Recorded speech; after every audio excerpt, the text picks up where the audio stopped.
Baliktad na ngayon ang panahon, pangit na babairo ngayon. Ang gwapo ay hindi na raw uso, dahil sila is karamihan dito. Maswerte talaga tayong pangit, habulin tayo ng mga chicks. Kahit mukha mo'y parang arinola, walang problema basta't may pera ka. Pangit na talaga uso ngayon, ang gwapo ibasura't itapon. Malas raw kung gwapo ang boyfriend mo, wala raw bawas mga support ito.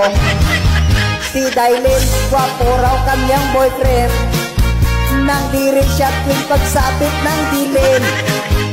Ang ari raw nito ay maliit, puro balat kung tingnan parang tinik. Nagsawa si Dailin sa gwapo, kaya pangit na raw ang kanyang gusto. Pagpangit raw kasi ang boyfriend niya, laking batot raw ang dala-dala.